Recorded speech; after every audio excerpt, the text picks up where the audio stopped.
Welcome to Home Glitz. இன்னும் channel subscribe பண்ணாதவங்க மறக்காம அந்த ரெட் கலர் சப்ஸ்கிரைப் பட்டனை கிளிக் பண்ணிக்கோங்க. பக்கத்துல இருக்கிற பெல் பட்டனையும் கிளிக் பண்ணிக்கோங்க. அப்பதான் நாங்க அப்லோட் பண்ற வீடியோஸ் உங்களுக்கு உடனுக்குடனே பார்க்க முடியும். அனைவருக்கும் தீபாவளி நல்வாழ்த்துக்கள்.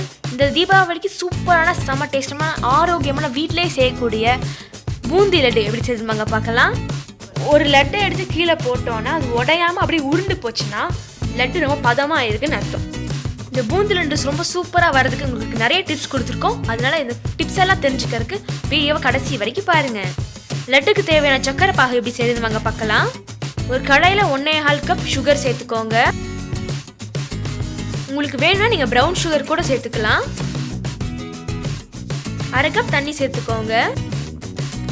இப்போ அடுப்பு பற்ற வைங்க. சக்கரை போடுறதுக்கு முன்னாடி அடுப்பு ஆன் பண்ணோம்னா சக்கரை அடி பிடிக்கிற மாதிரி ஆயிரும். அதனால சக்கரை ஆட் பண்ணி தண்ணி ஆட் பண்ணதுக்கு அப்புறம் தான் நீங்கள் அடுப்பா பற்ற வைக்கணும். தீ ஹை ஃப்ளேமில் வைக்காம மீடியம் ஃப்ளேம்லேயே வச்சு மிக்ஸ் பண்ணுங்க. ஒரு சிட்டிகை குங்குமப்பூ சேர்த்துக்கோங்க. நல்லா மிக்ஸ் பண்ணி விட்டுக்கோங்க. சர்க்கரையெல்லாம் கரைஞ்செல்லாம் கொதிச்சிட்டு இருக்கு. இப்போ நம்ம கம்பி பதம் பார்த்துடலாம். பூந்தி லட்டுக்கு ஒரு கம்பி பதம் மட்டும்தான் இருக்கணும். சக்கரை பாகை தொட்டு இப்படி இழுத்தோன்னா ஒரு ஸ்ட்ரிங் இருக்கணும். லட்டுக்கு தேவையான சக்கரை பாகை ரெடி பண்ணிட்டோம். அதுக்கு பூந்தி எப்படி செய்து வாங்க பார்க்கலாம். ஒரு பவுலில் 1 கப் கடலை மாவு சேர்த்துக்கோங்க. 1 பிஞ்ச் சமையல் சோடா உப்பு சேர்த்துக்கோங்க. டேஸ்ட் கூடுதலாக வர்றதுக்கு 1 பிஞ்ச் உப்பு சேர்த்துக்கோங்க. ஒரே 1 பிஞ்ச் ஃபுட் கலர் சேர்த்துக்கோங்க. இது ஆப்ஷனல் தான், நீங்கள் வேணும்னா சேர்த்துக்கலாம். அப்படி இல்லைன்னா ஒரு 1/4 டீஸ்பூன் மஞ்சள் சேர்த்துக்கோங்க. இதனால மிக்ஸ் பண்ணி விட்டுக்கோங்க. எடுத்துல நிறைய தண்ணி ஊற்றிடாதீங்க. கொஞ்சம் கொஞ்சமாக தண்ணி சேர்த்து மிக்ஸ் பண்ணி விட்டுக்கோங்க. மாவு நல்லா பேஸ்ட் ஆனதுக்கப்புறம் தண்ணி விட்டு மிக்ஸ் பண்ணி விட்டுக்கோங்க. கட்டி இல்லாமல் விஸ்க் வச்சு நல்லா மிக்ஸ் பண்ணி விடுங்க. விஸ்கில் இப்படி எடுத்தோன்னா இப்படி தான் ஊற்றணும். இதுதான் பதம். பூந்தியெல்லாம் முத்து முத்தாக வர்றதுக்கு இந்த பதத்தில் தான் மாவு இருக்கணும். மாவு ரொம்ப கெட்டியாக ஆயிடுச்சுன்னா ஒவ்வொரு பூந்தியும் வால் மாதிரி ப்ரொஜெக்ட் ஆகும். அப்போ நீங்கள் கொஞ்சம் தண்ணி மிக்ஸ் பண்ணி மாவை கலக்கிக்கோங்க. ரொம்ப தண்ணியாக இருந்துச்சுன்னா பூந்தியோட சைஸ் மாறி மாறி இருக்கும், ஈவனாக இருக்காது. அப்போ கொஞ்சம் கடலை மாவு சேர்த்து கலக்கிக்கோங்க. ஆனால் லட்டுக்கு சைஸ் பிரச்சனை இல்லை. ஆனால் காரா பூந்திக்கு தான் சைஸ் ப்ராப்பராக இருக்கணும். பூந்திக்கு மாவு ரெடி பண்ணியாச்சு. இப்போ எண்ணெயை தயார் பண்ணிக்கலாம். எண்ணெய் காஞ்சிருக்கான்னு செக் பண்ணுறதுக்கு 1 ட்ராப் மாவை விட்டு மாவு பொங்கி மேலே வந்துச்சுன்னா எண்ணெய் காஞ்சிடுச்சுன்னு அர்த்தம். எண்ணெய் காஞ்சதுக்கு அப்புறம் பூந்தி கரண்டியில் கொஞ்சமாக மாவு சேர்த்து தட்டி விட்டோன்னா அந்த முத்து முத்தாக பூந்தி விழுகும். கரண்டி எண்ணெயிலேருந்து கொஞ்சம் மேலே இருக்கணும், ரொம்ப ஒட்டி இருக்கக்கூடாது. என்ன நிறைய காய இல்லைன்னா நம்ம போடுற பூந்தி கீழே போய் சேர்ந்து அடை மாதிரி ஆயிரும். தேய்ச்சி விடுறத விட தட்டி விட்டிங்கன்னா பூந்தியெல்லாம் ஒவ்வொன்றா விழுகும். அதோட எண்ணெய் கழுற அளவுக்கு மட்டும்தான் பூந்தி தட்டி விடணும். எண்ணெய் கழுறதுக்கு அதிகமாக போட்டிங்கன்னா பூந்தி வேகாது. ஒவ்வொரு ஈடுக்கும் கொஞ்சமாக மாவு தான் சேர்த்து பண்ணணும். லட்டுக்கு எப்போவுமே பூந்தியை முழுசாக வேக வைக்கக்கூடாது, மொறுமொறுன்னு இருக்கக்கூடாது. பாதி வெந்தாவே போதும். லட்டு 20 நாளைக்கு மேலே இருக்கணும்னா பூந்தியை ஒரு 3/4 பதம் வரைக்கும் வேக வச்சு எடுத்துக்கோங்க.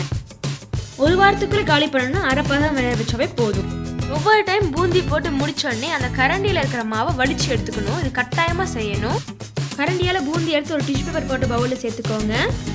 பூந்தி அமுத்தி பார்க்கும்போது மொறுமொறுன்னு இருக்கக்கூடாது, சாஃப்டாக அமுங்கணும். அதே சமயம் பாதி வெந்தும் இருக்கணும். ஒரு கடாயில் 1 டேபிள் ஸ்பூன் நெய் சேர்த்துக்கோங்க. 1 டேபிள் ஸ்பூன் முந்திரி பருப்பு சேர்த்துக்கோங்க. 1 டேபிள் ஸ்பூன் உலர் திராட்சை சேர்த்துக்கோங்க. நல்லா செவந்து ரோஸ்ட் ஆனதுக்கு அப்புறம் பூந்தியில சேர்த்துக்கோங்க. 1/4 டீஸ்பூன் ஏலக்காய் தூள் சேர்த்துக்கோங்க. நல்லா மிக்ஸ் பண்ணி விட்டுக்கோங்க. பச்சை கற்பூரம், கிராம்பு, வெள்ளரி விதை இதெல்லாம் சேர்த்தீங்கன்னா இன்னும் டேஸ்ட்டாக இருக்கும். பூந்தியை சூடான சக்கரை பாகில் சேர்த்தக்கூடாது. அப்படி சேர்த்தீங்கன்னா பூந்தி வெந்து கொசன்னு ஆயிரும். அதனால சக்கரை பாகு வார்ம் டெம்பரேச்சரில் இருக்கணும். நல்லா மிக்ஸ் பண்ணி விடுங்க. பூந்தி நல்லா சக்கரை பாகில் ஊறட்டும். அப்பப்போ மிக்ஸ் பண்ணி விடுங்க. அப்போதான் பூந்தி சக்கரை பாகை இழுத்து நல்லா சாஃப்ட் ஆகும். பூந்தி நல்லா ஊறி சக்கரை பாகோட மிக்ஸ் ஆகிருக்கு. இந்த பூந்தியை சுட சுட லட்டு பிடிக்கணும்னு அவசியம் இல்லை. நல்லா ஆறுனாலும் லட்டு பிடிக்கிறதுக்கு சூப்பராக இருக்கும். பூந்தி நல்லா பிசைஞ்சு அமுத்தி லட்டு பிடிச்சிக்கலாம். அப்படி உங்களுக்கு வரலைன்னா கொஞ்சமா பூந்தி எடுத்து மிக்சியில அடிச்சு லட்டா பிடிச்சுக்கோங்க.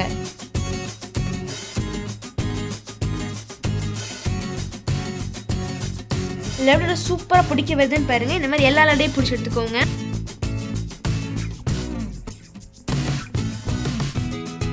இந்த தீபாவளிக்கு நாங்கள் சொன்ன டிப்ஸ் எல்லாம் ஃபாலோ பண்ணி சூப்பரான பூந்தி லட்டு செஞ்சு அசத்துங்க. கடையில் போய் வாங்காம அதை நீங்கள் வீட்டிலேயே ஆரோக்கியமாக செஞ்சு முடிங்க. வீட்டுக்கு வர விருந்தாளிங்களுக்கு அல்லது உங்கள் குடும்பத்தினருக்கு தந்து சந்தோஷமாக இருங்க.